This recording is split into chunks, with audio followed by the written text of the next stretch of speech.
মানুষের ভালো দেখতে চাইলেও কিন্তু মানুষের মন লাগে। আমরা এমন এক মানুষ যে আমরা একজনের সাথে মিশবো, চলবো, তাদের একটা সময় তাদের গুণগান গাইবো। কিন্তু আমাদের যদি কোনো কিছুতে একটু কমতি হয়ে যায় তাহলে আমরা তার বিরুদ্ধে লেগে পড়ব।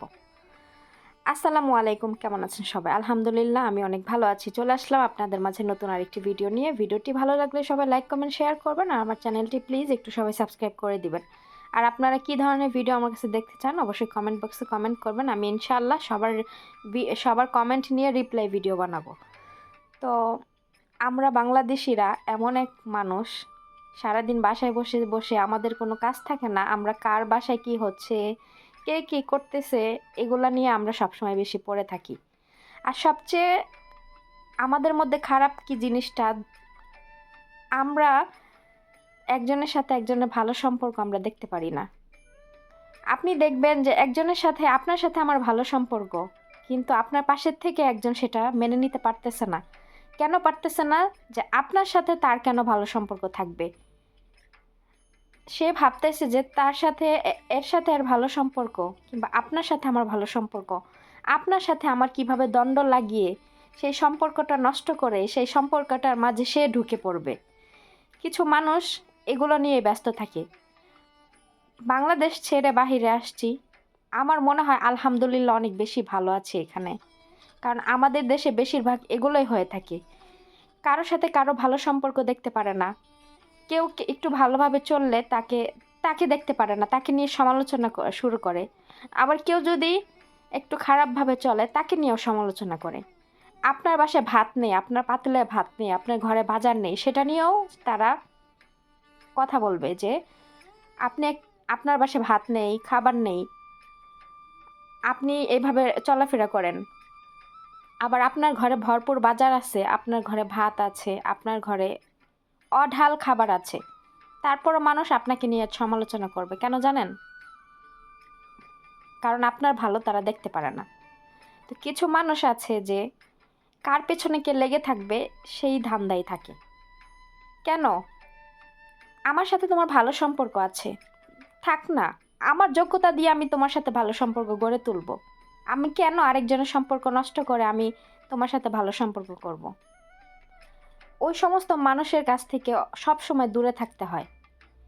যারা আপনার ভালো চায় না, যারা আপনাকে দেখতে পারে না, আপনার আড়ালে যারা আপনার দুর্নাম করে, এদের থেকে যত সম্ভব দূরে থাকাটাই ভালো।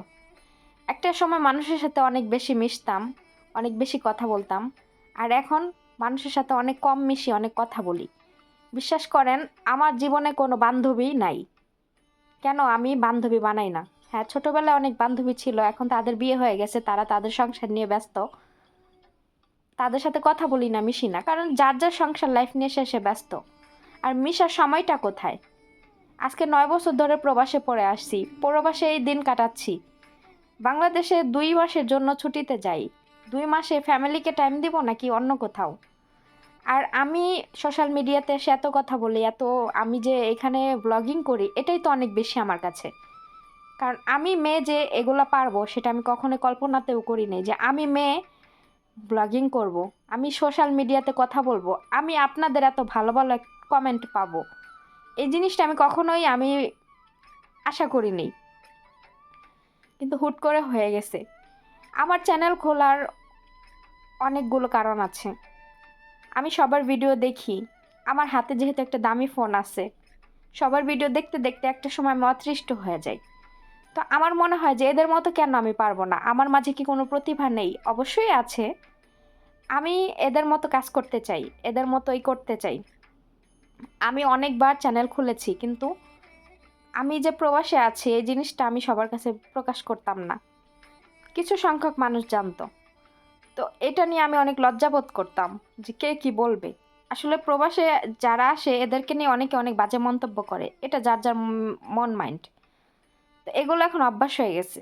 এই জন্য আমি অনেকবার চ্যানেল খুলে আমার সাবস্ক্রাইবার অনেক বাড়িয়ে তারপরে আমি আবার চ্যানেলগুলো ডিলিট করে দিতাম। কেন? আমি চাইতাম না যে আমার বিদেশের লোকেশনে কোনো ভিডিও আমি বানাই, কোনো মানুষ আমাকে জানুক যে আমি দেশে বাহিরে থাকি।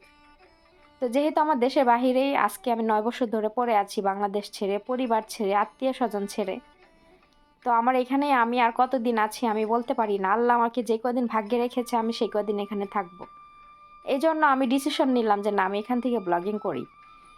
যারা আমাকে ভালোবাসে, যারা আমাকে ভালোভাবে দেখে, তারা আমাকে সবসময়, আমি যে কোনো স্থান থেকে যাই করি না কেন, আমাকে সবসময় সব দিকে সাপোর্ট করবে। আর আমি এখানে খারাপ কিছু করতেছি না। আমি যথেষ্ট আমার শালীনতা বজায় রেখে আমি এখানে সোশ্যাল মিডিয়াতে কাজ করতেছি। সোশ্যাল মিডিয়াতে তো ভাই আর অনেকেই অনেক কাজ করে। কেউ অশালীনভাবে আসে, কারো মুখের বাক্য অশালীন, কেউ কেউ নেগেটিভ কথা বলে ভাইরাল হয়, কেউ ভালো কিছু বলে ভাইরাল হয়। আমার ভাইরাল হওয়ার অত ইচ্ছে নেই, তবে আমার মনে প্রাণে একটা ইচ্ছে ছিল যে আমি একজন ইউটিউবার হব। সেটা আমি ছোট হই বড় হই, আমি একটা ইউটিউবার হব। আমাকেও মানুষ সুন্দর সুন্দর কমেন্ট করবে এসে। আমার কমেন্ট বক্সেও অনেক আপুদের, ভাইয়াদের কমেন্ট থাকবে, সুন্দর সুন্দর কমেন্ট করবে, আমাকে সবাই ইন্সপায়ার করবে, আমাকে সবাই সাহস দিবে, আমাকে সবাই সাপোর্ট করবে। এই আশা নিয়ে আমি আবার ব্লগিংটা শুরু করলাম। নাহলে এই ব্লগিংয়ের প্রতি আমার অভিজ্ঞতা কিন্তু অনেক আগের থেকেই। বললাম না, অনেকবার চ্যানেল ক্রিয়েট করে করে আবার ডিলিট করে দিয়েছি। তো আলহামদুলিল্লাহ, আমি অল্প কিছু দিনে, অনেকে আছে বছরের পর বছর কাজ করেও সফল হয় না।